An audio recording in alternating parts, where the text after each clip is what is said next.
Oh, we got that. My English name is Sheldon Peters Wolfchild. My Dakota name is Chapcha. I'm here today representing the Lower Sioux Indian community, Metawakan community.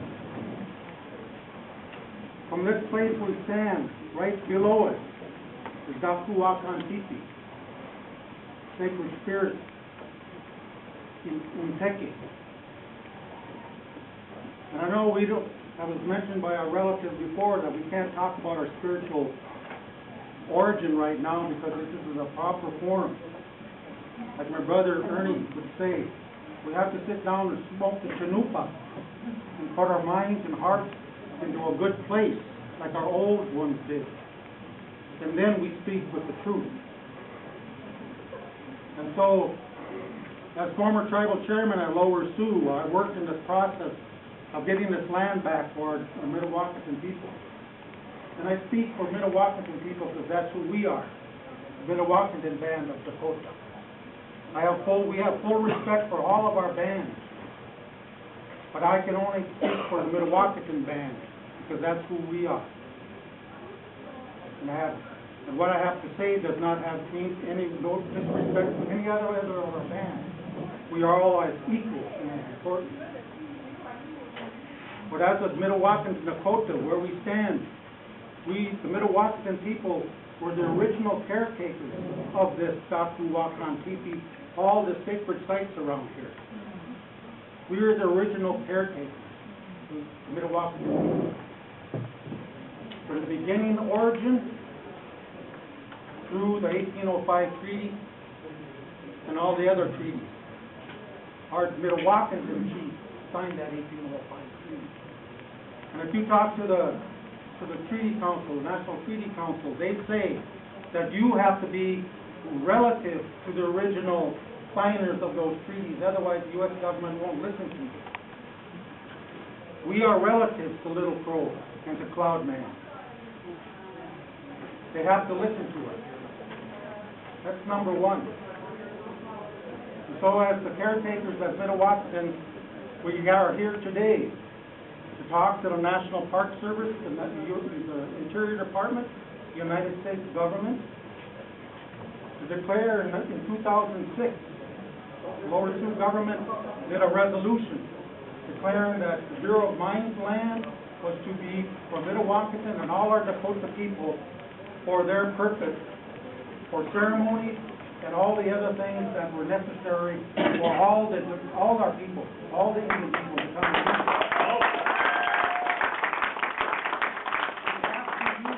We have to use a federally recognized tribe before the National Park Service and the Bureau of Indian Affairs, the U.S. government will listen to us. The Lower Sioux is in that position and sent me here to say this. We are here to fight for this, for our the Bureau of Mines land, our original origin place of our Metawakan and our Dakota people. All right. We are in the process to do legislation, to talk with the Interior Department and all the other departments that is necessary to get this land back for our Dakota people. We have a new government now. We have a new government that we hope will listen to us. But the President's state is trying for the people of this country to listen to the original treaties and respect the original treaties of this country. And so we intend as Lower Sioux government to go to Washington and make sure that these words are true. And so we're following this process. I've been trying to work to get the land at the upper post, originally it was called the bluff land. We changed it to upper post. At that time, 5 years ago, they, through the U.S. government, it was through the BRAC process that said that the U.S. government was going to get rid of all these military posts. So they sent out a message that said that this land will be open to discussion of who this land should go to. I'm a member of our TIPO, at Lower Sioux. We're the first Dakota tribe in Minnesota to have a SIPO office now. And so I'm a member of the SIPO office. And those regulations in the SIPO office says, if you are a lineal descendant of the original people from a certain land base in your country where you came from, such as Coldwater Spring, and then this land area here where the 1805 treaty was signed, then you are first in line to have that property. Second is the tribal government.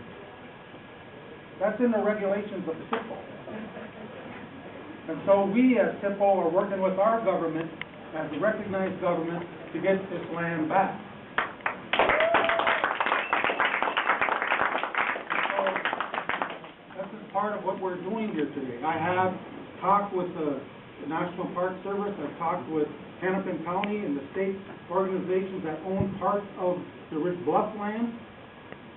And because we couldn't have the other two communities come together with Lower Sioux because of political differences, they said the National Park Service used that to infer that we were also arguing about the Bureau of Mines land. They're two separate entities. So they used that excuse because we couldn't get together on the Bluff land to say that we couldn't get together on the Bureau of Mines land. So this is another political way of how they do what they do to us. And so Mr. Hankinson over here, who is an anthropologist, has a lot to say in determining if we are traditional cultural property here at the Bureau of Mines and Coldwater Spring.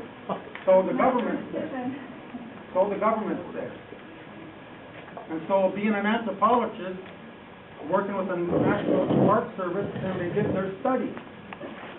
They hired an organization to do a study. In 1999, they did a study with all 4 Dakota Mdewakanton bands here. Every one of them, they wrote one letter for all 4 bands, and they said that the Coldwater Springs is a sacred site.